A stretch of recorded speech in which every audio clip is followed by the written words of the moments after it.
올해 경기 지역의 부동산 시장은 규제 완화로 숨통이 트였다가 하반기 들어서는 다시 하락세를 맞이하고 있는 상황입니다.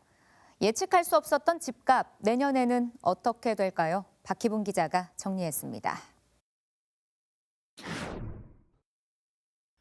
2023년 부동산 시장은 정부의 대대적인 규제 완화로 출발합니다.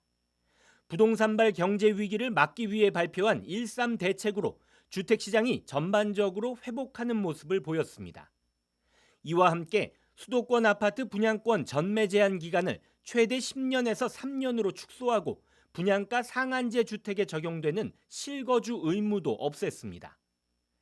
이에 경기 지역의 아파트값은 연초부터 하락폭을 좁혀가다 7월 들어 상승 반전했습니다.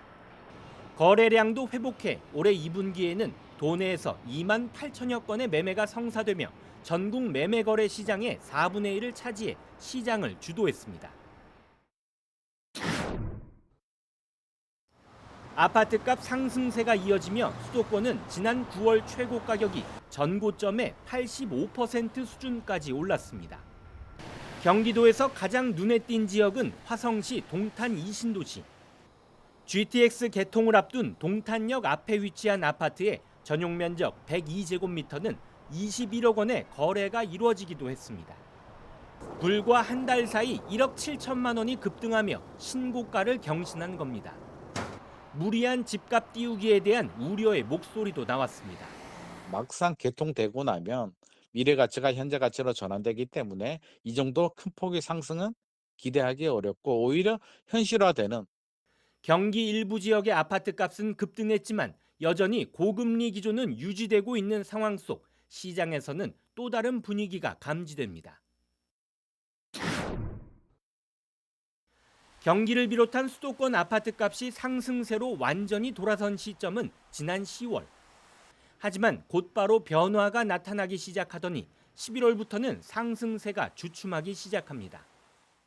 12월 첫 주 경기도의 아파트 매매가는 26주 만에 0.01% 내리며 결국 하락세로 돌아섰습니다. 둘째 주는 전주 대비 0.05% 떨어지며 낙폭을 더 키웠습니다. 매수 시장의 관망세가 짙어지면서 거래가 감소하고 이에 따라 가격 약세 현상이 나타나고 있습니다. 내년 경기 지역의 부동산 시장 분위기는 사뭇 다를 것이란 전망이 나옵니다.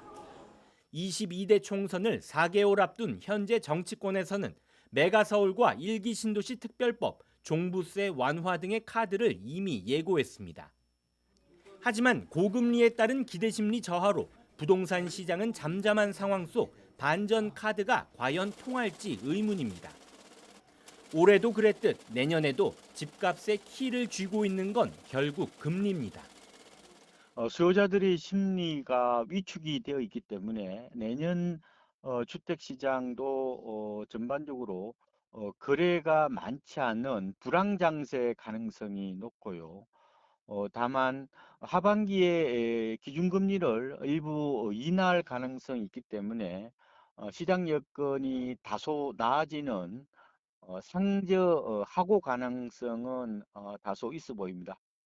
또 최근의 전세 사기 사태로 인해 빌라나 오피스텔 중심의 저가 전세는 불안 심리에 따라 가격이 하락하고 아파트로 전세 수요가 몰리면서 내년 상반기에도 전반적인 전세 가격 상승세가 이어질 것이란 전망도 나오고 있습니다. BTV 뉴스 박희붕입니다.